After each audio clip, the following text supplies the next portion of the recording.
Ces chiens ne sont pas pucés, ils n'ont pas de nom, nous ne connaissons pas leur âge et ils ont été abandonnés par leurs propriétaires. Nous sommes à la fourrière de la CACL, le chenil de la forêt d'Émeraude. Ils sont entre 20 et 30 comme eux à atterrir ici chaque semaine. Eux, ils auront la chance d'être adoptés, mais les autres seront euthanasiés. Bonjour Evelyne. Alors qui abandonne ces chiens et pourquoi ? Il y a certaines personnes qui nous appellent pour qu'on vienne chercher les chiens directement chez eux. Et puis, il y a d'autres personnes qui nous les déposent directement en fourrière. On ne demande plus aux gens pourquoi ils les abandonnent. Ça leur évite de nous mentir. Donc, celui-ci a été trouvé par un particulier sur son terrain, qui ne pouvait pas le garder, donc il nous l'a déposé. Et celle-ci, par contre, a été abandonnée par son propriétaire ici en fourrière. Yoni ? Ça fait un peu mal en fait de voir l'animal parce que il les dépose et puis après on les entend crier, aboyer pour que le maître vienne le récupérer et c'est assez touchant en fait, donc voilà.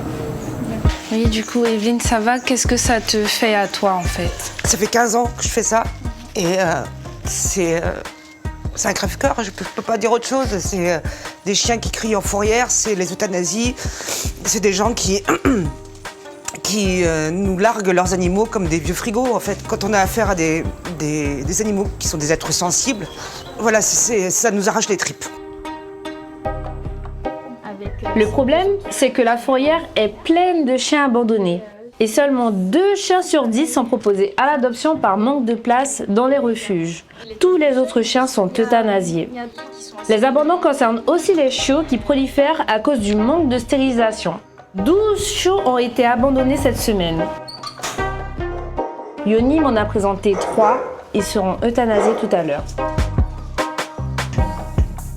Mais toi, comment tu te sens en fait par rapport à tout ça ? J'essaie d'avoir un certain détachement parce que j'en vois quand même énormément par semaine. Déjà, pas leur donner de nom parce que ça crée une attache. C'est pas facile, surtout que quand le vétérinaire il les euthanasie, moi je suis là, c'est moi qui le tiens et c'est moi qui l'accompagne dans ces dernières minutes, donc c'est pas facile. Ouais. C'est un peu dur pour moi, je vais aller dehors un peu.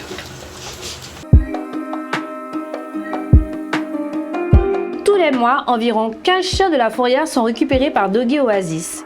Et parfois, certains propriétaires abandonnent directement leurs animaux au refuge. Pour les chiens, les séquelles sont souvent importantes. Alors un abandon chez le chien, c'est très traumatisant. Il va passer du temps en famille, il va être habitué à quelque chose et là il se retrouve au milieu d'autres chiens, tout seul, sans plus aucun repère, c'est vraiment horrible.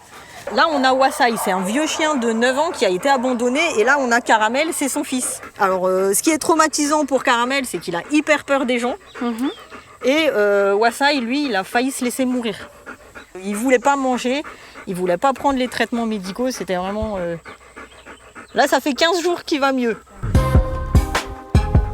À cet âge, ils sont faciles à adopter ou pas ? C'est compliqué. Les gens en général, ils cherchent soit des chiots, soit des jeunes chiens, mais c'est vrai qu'un chien de 9 ans, on a énormément de mal, et surtout cette taille-là. Chaque chien a son histoire, son caractère, ses sentiments.